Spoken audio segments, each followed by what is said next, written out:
Before dreadnoughts reshaped naval warfare forever, there was a quieter, more experimental era at sea. Historians would later call these ships pre-dreadnoughts, though the term itself is slippery. It doesn't describe a single design, but rather a short-lived generation of battleships built in the late 19th century when naval engineers were still figuring out what a modern warship should truly be.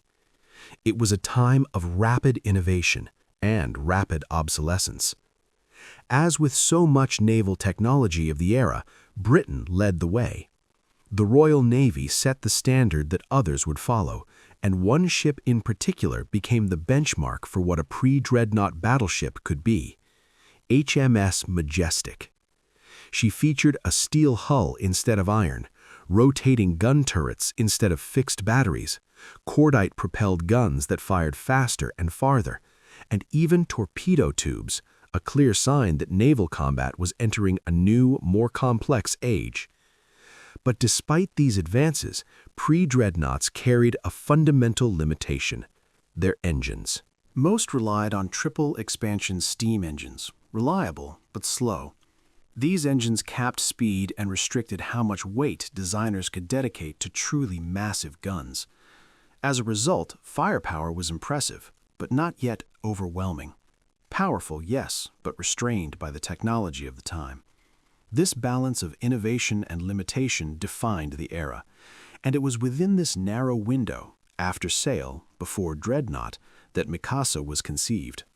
A ship built at the very peak of pre-dreadnought design, just before the world changed forever. At the dawn of the 20th century, Japan stood at a crossroads. Leaders in Tokyo understood a hard truth. Without a modern navy, the nation risked becoming a colony itself, carved up by the same foreign powers dominating Asia. The memory of humiliation still lingered. In 1853, American warships under Matthew Perry had appeared off Japan's coast without warning, forcing the country open through gunboat diplomacy. Japan never forgot the lesson. So the response was swift and relentless. Determined to catch up with the West, Japan launched a sweeping naval transformation. Shipyards were expanded, doctrines rewritten, and foreign expertise brought in. In 1898, as part of this master plan, the Imperial Japanese Navy turned to Vickers, commissioning a modified version of Britain's formidable class battleships. The result would become Mikasa. Like another famous Japanese warship that would come decades later, Yamato, Mikasa carried unusually heavy armament for her size. Japan knew its fleet would always be smaller than those of Britain or Russia, so each ship had to hit harder than expected. To squeeze every ounce of firepower into the hull, designers made deliberate choices. Rather than traditional turrets, Mikasa's main guns were mounted on armored barbettes, open-backed but heavily protected structures that reduced weight and saved space. The result was a ship with a deceptively sleek silhouette, one that concealed extraordinary destructive potential. This was still the era before dreadnoughts changed everything. Warships of the time carried a powerful main battery supported by layers of secondary guns, and Mikasa was armed to the extreme. Japan favored massive British-made Armstrong weapons, 12-inch guns firing terrifying 850-pound shells. Mikasa mounted 4 of these giants, each capable of smashing armor at long range. Along her main deck, 14 rapid-fire 6-inch guns stood ready, more than many of her contemporaries, forming a brutal secondary battery. 20 smaller 3-inch guns guarded against fast-moving torpedo boats, while an 18-inch torpedo tube on each broadside added yet another layer of threat.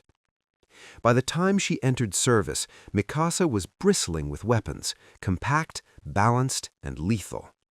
The Emperor's new battleship was ready, and she would not have to wait long to prove it. The new century opened over a Far East simmering with tension.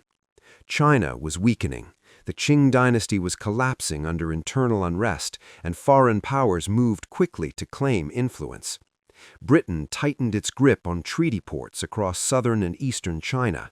Germany, Russia, and Japan pressed into the northeast, each eager to secure territory, resources, and prestige. Among them, Russia and Japan stood out as late arrivals to the industrial age, ambitious, insecure, and determined to prove themselves as modern empires. Both pushed aggressively into Manchuria and Korea. Diplomacy dragged on for years, circling endlessly without resolution. Then, in February of 1904, patience ran out. Before a formal declaration of war could even reach Russian command, the Japanese Navy struck first. Under cover of darkness, Japanese forces launched a surprise attack on the Russian stronghold at Port Arthur, today's Dalian, catching the Pacific Fleet off guard. The opening blow was not as devastating as Admiral Tōgō had hoped, but what followed would become one of the most cunning naval stratagems of the era. From aboard Mikasa, his flagship, Tōgō set a trap. He baited the Russian flagship Petropavlovsk into pursuing what appeared to be a retreating Japanese force. To Russian eyes, it looked like a rare opportunity, the enemy withdrawing under pressure. But as Japanese ships fell back, their crews were quietly laying naval mines along the Russian fleet's return route to port. The trap closed swiftly. As Petropavlovsk turned back toward harbor, she struck one of the hidden mines. The explosion was catastrophic. The battleship sank rapidly, taking with her Vice Admiral Stepan Makarov, Russia's most capable naval commander, along with 676 sailors. The psychological blow was enormous. Later that year, Mikasa moved from strategist's platform to frontline combatant. In fierce engagements, she drew heavy Russian fire. One of her barbettes was badly damaged. 125 crewmen were killed. Yet she remained afloat, operational, and defiant. Meanwhile, Japanese land forces relentlessly bombarded Port Arthur from the shore.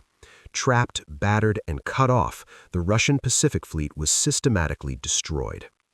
Desperate to salvage national honor, the emperor made a decision that still fascinates historians today. Tsar Nicholas II ordered the Baltic Fleet, Russia's pride, to sail halfway around the world to confront Japan. The journey was grueling, exhausting, and plagued by mechanical failures, low morale, and confusion. By the time the fleet finally reached East Asia, it was worn down before the battle had even begun. In May of 1905, the Russian fleet entered the Tsushima Strait off the coast of Korea. Waiting for them was Admiral Tōgō, once again aboard Mikasa. Behind him stood more than 40 Japanese warships, perfectly positioned, well-trained, and ready. What followed was not merely a battle, it was an annihilation. During the fighting, Mikasa absorbed 30 direct hits from heavy Russian guns, yet Japanese tactics proved decisive. Their ships were faster, nearly 50% more maneuverable, allowing them to control the engagement. Advanced optical rangefinders gave Japanese gunners superior accuracy. Their shells, filled with shimose powder, detonated in brilliant flashes, igniting fires across Russian decks packed with wooden structures. Each hit burned hotter, each correction came faster. By dawn on May 28th, the scale of the disaster was unmistakable. Nearly 5,000 Russian sailors lay dead, thousands more were captured, 19 battleships were sunk, others were scuttled or seized. The once mighty Russian Imperial Navy had ceased to exist as a fighting force. The waters of the Tsushima Strait were littered with wreckage and smoke, silent testimony to a turning point in naval history. And at the center of it all, scarred but victorious, floated Mikasa, the ship that had helped announce Japan's arrival as a world power. In the end, Mikasa's greatest tragedy did not come in battle. Just 6 days after peace was signed, a catastrophic explosion tore through her magazines while she lay at anchor near Nagasaki. The blast killed 251 crewmen and sent the victorious flagship to the bottom, not as a casualty of war, but of peace. Though she was raised and rebuilt over the following 2 years, Mikasa never again reclaimed her former power. The world was changing, battleships were evolving, and the era she had defined was already slipping into history. After the First World War, Mikasa was preserved as a memorial ship, a symbol of Japan's rise as a modern naval power. But history was not finished testing her.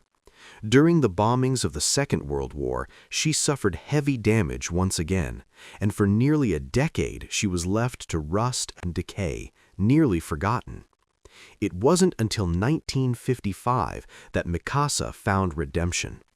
Through the combined efforts of Japanese citizens and the occupying United States forces, the battered warship was restored, not as a weapon, but as a monument. Today she rests in Yokosuka as a museum ship, silent and immovable, yet still powerful in what she represents. A survivor of 2 wars, a witness to the birth of a naval empire, a reminder that even the greatest warships are ultimately at the mercy of time. If you enjoyed this deep dive into Mikasa and the forgotten giants of naval history, let me know your thoughts in the comments below. Which ship should we cover next? And if you're in the mood for another story of fear, power, and legend at sea, don't miss the video, The 9 Most Feared Pirates in History. You'll find it waiting for you. Until next time, calm seas and fair winds.